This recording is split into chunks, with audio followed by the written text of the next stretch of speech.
बिस्मिल्लाहिर्रहमानिर्रहीम। अस्सलाम वालेकुम। आज हम आईकॉम पार्ट 1 इकनॉमिक्स का लेक्चर 10 स्टार्ट करने जा रहे हैं, जो हमारा equilibrium demand and supply and price determination से मुतालिक होगा। यह हमारा दूसरा टॉपिक जो डिमांड और सप्लाई था उसका पांचवा और आखिरी लेक्चर है इंशाल्लाह। मार्केट इक्विलिब्रियम हमारे पास मार्केट की वो स्टेट होती है जिस पे सप्लाई और डिमांड ये दोनों बराबर हो जाती हैं, या हम ये कह सकते हैं ग्राफिकली वो पॉइंट होता है जिस पे सप्लाई कर्व और डिमांड कर्व ये दोनों इंटरसेक्ट करते हैं एक दूसरे को। या हम ये कह सकते हैं कि मार्केट की वो प्राइस होती है जिस पे क्वांटिटी डिमांडेड और क्वांटिटी सप्लाई ये दोनों बराबर हो जाती हैं। अब चार्ट में और ग्राफिकली इस चीज़ को हम देख लेते हैं। हमने ये पढ़ लिया था कि हमारा सप्लाई कर्व पॉजिटिवली स्लोप होता है, डिमांड कर्व नेगेटिव स्लोप होता है। क्योंकि जब प्राइस में इंक्रीज़ आता है सप्लाई में इंक्रीज़ आता है, हमारा पॉजिटिव स्लोप हो गया, और जब प्राइस में इंक्रीज़ आता है डिमांड में डिक्रीज़ आता है, नेगेटिव स्लोप हो गया। अब जब प्राइस 600 थी उस वक्त हमारी सप्लाई 300 थी। जब प्राइस हमारी 800 होगी उस वक्त हमारी सप्लाई 400 होगी। जब प्राइस बढ़ के हमारी 1000 होगी उस वक्त हमारी सप्लाई 500 होगी। अब डिमांड के एग्जैक्टली इसके ऑपोजिट होगा। जब 1400 हमारी प्राइस थी तब हमारी 300 डिमांड थी। जब प्राइस कम हो के 1200 होगी हमारी डिमांड बढ़ के 400 होगी। जब प्राइस डिक्रीज़ हो के 1000 होगी उस वक्त हमारी डिमांड 500 होगी। अब ये देखिए, जो 1000 प्राइस है ना, इस पे डिमांड और सप्लाई ये दोनों एक दूसरे को इंटरसेक्ट करते हैं। ये हमारे पास इक्विलिब्रियम पॉइंट है, और यही हमारे पास मार्केट प्राइस होती है कि इस वक्त जितने सप्लायर हैं मार्केट में उतनी ही डिमांड करने वाले, उतनी ही कंज्यूमर हैं, उतनी ही कस्टमर है। ये हमारे पास इक्विलिब्रियम पॉइंट होता है। अब इक्विलिब्रियम पॉइंट से अगर हम नीचे की तरफ आ जाएं तो इस वक्त क्या होगा, इस वक्त डिमांड ज़्यादा हो जाएगी और सप्लाई कम हो जाएगी। ये हमारे पास शॉर्टेज का केस बन जाएगा कि ख़रीदने वाले ज़्यादा हो गए हैं, डिमांड ज़्यादा हो गई है, और बेचने वाले कम हो गए हैं, चीज़ें कम हो गई हैं, सप्लाई कम हो गई है। और अगर हम इक्विलिब्रियम पॉइंट से ऊपर की तरफ जाएं तो ये हमारे पास सरप्लस का केस बन जाएगा। इस वक्त हमारे पास सप्लाई ज़्यादा है क्योंकि प्राइस ज़्यादा हो रही है, 1000 से ऊपर है प्राइस, सप्लाई हमारी ज़्यादा है और डिमांड हमारी कम है। बेचने वाले ज़्यादा हैं, ख़रीदने वाले कम हैं।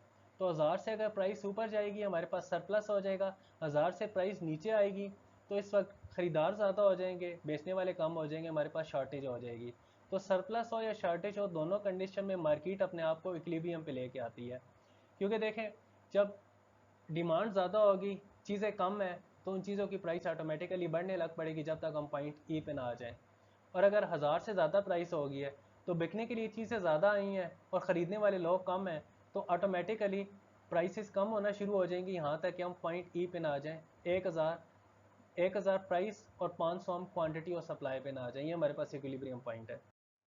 अब हम ये देखते हैं कि अगर डिमांड और सप्लाई में चेंज आएगा तो उसका इक्विलिब्रियम प्राइस पे क्या इफेक्ट आएगा। इसमें हमारे टू केसेस हो सकते हैं। पहला केस ये है कि राइज और फॉल हो हमारा डिमांड में।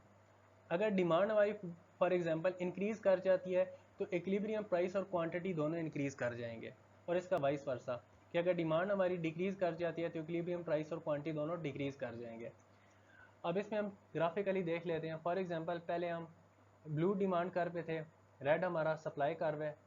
हम ब्लू डिमांड कर पे थे, उससे हमारा इंक्रीज़ आ गया डिमांड में, हम ग्रीन डिमांड कर पे चले गए।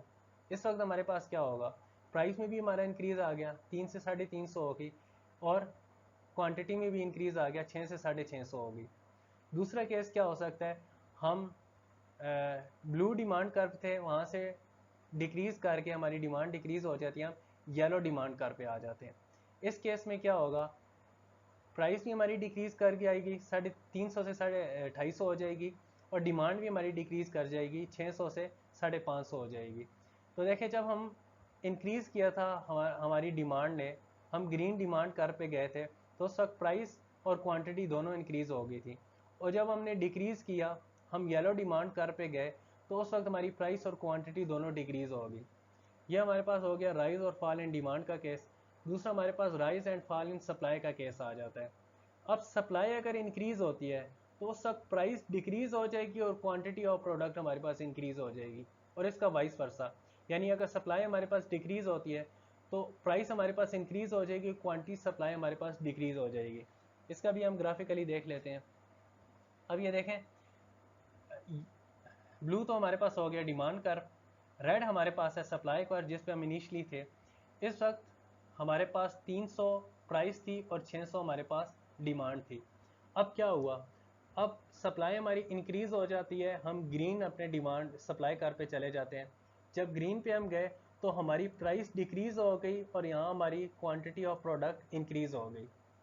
सप्लाई प्राइस हमारी डिक्रीज़ होगी और क्वांटिटी ऑफ प्रोडक्ट हमारे पास इंक्रीज़ होगी जब सप्लाई इंक्रीज़ हुई। और इसी का वाइस वर्सा, जब हम येलो सप्लाई कर पे गए हैं तो उस वक्त प्राइस हमारी इंक्रीज़ हो गई है और क्वांटिटी सप्लाई हमारी डिक्रीज़ हो गई है। इस पे ये हमारे पास हो गए कि इफ़ेक्ट क्या होगा कि अगर डिमांड और सप्लाई में चेंज आए तो इक्विलिब्रियम प्राइस पे क्या इफ़ेक्ट होगा। डिमांड के केस में डायरेक्टली इफ़ेक्ट होगा और सप्लाई के केस में हमारा डायरेक्टली इफ़ेक्ट नहीं होगा, एक चीज़ डिक्रीज़ होगी दूसरी इंक्रीज़ होगी। अब हम देखते हैं कि डिमांड और सप्लाई दोनों में चेंज आएगा तो फिर क्या होगा। अब हम इसके 3 केसेस ले लेते हैं, इनको डिस्कस कर लेते हैं, बाकी केसेस आप घर पे कर सकते हैं। अब हम ये देखते हैं कि डिमांड और सप्लाई दोनों के अंदर राइज आ रहा है, दोनों इंक्रीज़ हो रहे हैं, फिर क्या होगा। रेड में हमारे पास इनिशियल डिमांड कर्व था और रेड में इनिशियल सप्लाई कर्व था। उस वक्त हमारे पास ये मार्केट इक्विलिब्रियम आ रहा था। अब डिमांड भी हमारी इंक्रीज़ हो गई है, सप्लाई भी हमारी इंक्रीज़ हो गई है, तो ये हमारे पास मार्केट इक्विलिब्रियम आ रहा है। अब मार्केट इस केस में क्या हुआ, हमारे पास प्राइस उतनी ही रही है लेकिन हमारे पास क्वांटिटी इंक्रीज़ कर गई है। दूसरा केस हम देखते हैं कि डिमांड हमारे पास ज़्यादा इंक्रीज़ कर रही है सप्लाई की निस्बत। अब उसी तरह ये हमारे पास इनिशियल डिमांड कर्व हो गया रेड में और ये इनिशियल सप्लाई कर्व हो गया रेड में। अब अगर आप देखें तो ग्राफिकली भी आप इस चीज़ को देख सकते हैं, जितना सप्लाई में चेंज आया है उससे ज़्यादा हमारा डिमांड वाली साइड पे चेंज आया है। इससे क्या होगा, इससे ये हमारे पास इनिशियल इक्विलिब्रियम हो गया और ये हमारे पास चेंज हो गया, इक्विलिब्रियम जो आ गया वो हो गया मार्केट इक्विलिब्रियम। इसमें हमारे पास प्राइस में भी इंक्रीज़ आ रहा है और क्वांटिटी में भी इंक्रीज़ आ रहा है। ये हमारे पास केस 2 हो गया। तीसरे केस में हम कहते हैं कि डिमांड हमारी डिक्रीज़ हो रही है और सप्लाई हमारी इंक्रीज़ हो रही है। इस केस में क्या होगा, ग्राफिकली हम देख सकते हैं कि ये हमारी इनिशियल डिमांड थी और इनिशियल सप्लाई थी रेड में, और ब्लू में हमारे पास चेंज हो के डिमांड आ गई और चेंज हो के सप्लाई आ गई। ये हमारे पास इनिशियल इक्विलिब्रियम था और ये हमारे पास चेंज हो के इक्विलिब्रियम आ गया। अब इस केस में क्या हुआ, क्वांटिटी हमारी उतनी ही रही है लेकिन प्राइस में हमारा डिक्रीज़ आ गया। ये 3 केसेस आ गए हमारे पास। इस तरह के और बहुत सारे केसेस बन सकते हैं कि डिमांड और सप्लाई दोनों में चेंज होगा तो उससे क्या होगा। अब हम देखते हैं कि टाइम का क्या रोल होता है प्राइस को डिटरमाइन करने में। इसको हम 3 हिस्सों में डिवाइड कर सकते हैं टाइम को। एक होता है हमारे पास मार्केट पीरियड, जो हमारे पास कुछ घंटों से लेकर कुछ दिनों तक होता है। इसमें सप्लाई हमारे पास फिक्स होती है और जितनी प्राइस की डिटर्मिनेशन होती है वो सारी की सारी डिमांड साइड से होती है। एग्जाम्पल हम इसमें देख सकते हैं पेरिशेबल गुड्स के केस में। फॉर एग्जांपल मार्केट से टमाटर आ गए हैं सुबह, अब उनकी सप्लाई फिक्स है, वो चेंज नहीं हो सकते।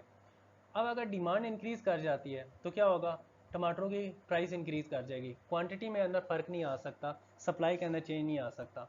या अगर डिमांड डिक्रीज़ कर गई है तो प्राइस हमारी डिक्रीज़ हो जाएगी। वही टमाटर जो सुबह 100 रुपये के मिल रहे होंगे शाम को आपको 50 रुपये के मिलने लग पड़ेंगे। ये हमारे पास मार्केट पीरियड होता है जिसमें सप्लाई फिक्स होती है और सारा प्रेशर हमारा डिमांड साइड पे होता है। दूसरा केस होता है हमारे पास शॉर्ट पीरियड। शॉर्ट पीरियड हमारा तकरीबन 2 साल तक एक्सटेंड कर सकता है। इसमें हमारा क्या होता है, कुछ हद तक सप्लाई हमारी चेंज हो सकती है क्योंकि कुछ फैक्टर ऑफ प्रोडक्शन फिक्स होते हैं और कुछ फैक्टर ऑफ प्रोडक्शन वेरिएबल होते हैं।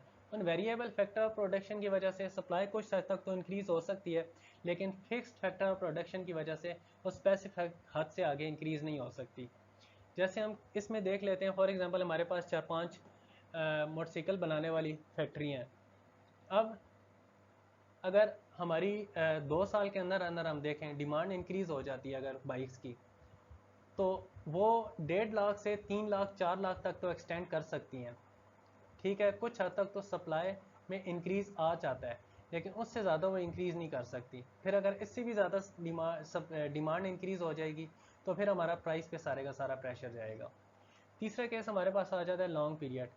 ये हमारा ईयर्स तक मूव करता है जितना टाइम होता जाए, क्योंकि इसमें सारे फैक्टर ऑफ प्रोडक्शन हमारे पास वेरिएबल होते हैं और सप्लाई उसी तरह एडजस्ट करती है जिस तरह डिमांड एडजस्ट करती है। दोनों मिलके हमारा फिर इक्विलिब्रियम पोजीशन लेके आते हैं, फाइंड करते हैं। अब हम इसको देख लेते हैं ग्राफिकली।